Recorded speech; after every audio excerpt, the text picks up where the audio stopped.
Traveling to the Holy Land can be a life-changing experience. Few things can compare with walking beneath the pillars of an ancient street, or on the stone-paved streets of the city of Jerusalem, or admiring the intricate mosaics of the Palace of Caesarea. Yet few people have the chance to visit the Holy Land because of the high cost, physical demands, and time involved. What if many of these sights, sounds, and experiences could be brought home? What if everyone could at least gain a glimpse of this wonderful and significant place? With the Museum of Biblical Antiquities, that lofty goal can be achieved. Visitors would not only learn more about the history of the Bible and its people, but also would be able to experience and feel what it might have been like to live over 2,000 years ago, all in an interactive, state-of-the-art museum. The Museum of Biblical Antiquities would be divided into two main sections: the actual museum and the recreated biblical village. The main museum building would be a center for learning and would be designed for many different uses. The main floor would include a small theater, gift shop, and both permanent and changing exhibits. Exhibits would include everything from ancient daily life, warfare, to temple worship. Artifacts, replicas, models, and interactive displays would fill the exhibits.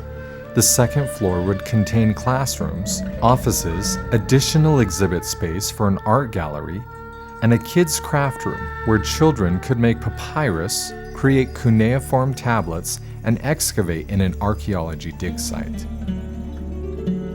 The recreated biblical village would be a place for hands-on, interactive learning, where visitors could roam through the streets of a first-century village and haggle with a street vendor, watch a carpenter at work, observe a woman working on a loom, grind wheat, knead and bake bread, weave a hand-woven basket, and learn how to make olive oil by crushing and pressing the freshly harvested olives. At the heart of the village would be a first-century synagogue, built of limestone pillars, stucco-covered stone walls, and a wood beam roof. The synagogue would include several rows of stone seats surrounding the main room, a storage room for Torah scrolls, and a mikveh for ritual cleansing.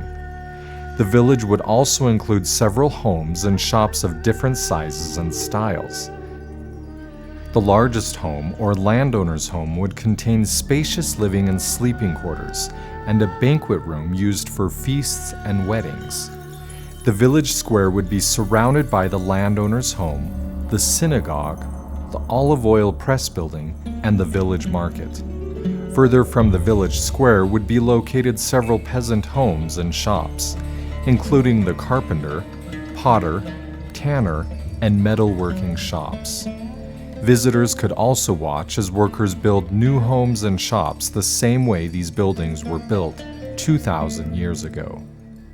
Outside of the village would be a small farm area that would include a sheepfold, watchtower, barn, threshing floor, and fields of wheat and barley. The Museum of Biblical Antiquities would be like no other museum in the world, and would be designed to help people truly experience and understand history and the scriptures as never before. If you are interested in helping this incredible museum come to life, either through expertise or financial support, please contact Daniel Smith at israelsmith@gmail.com.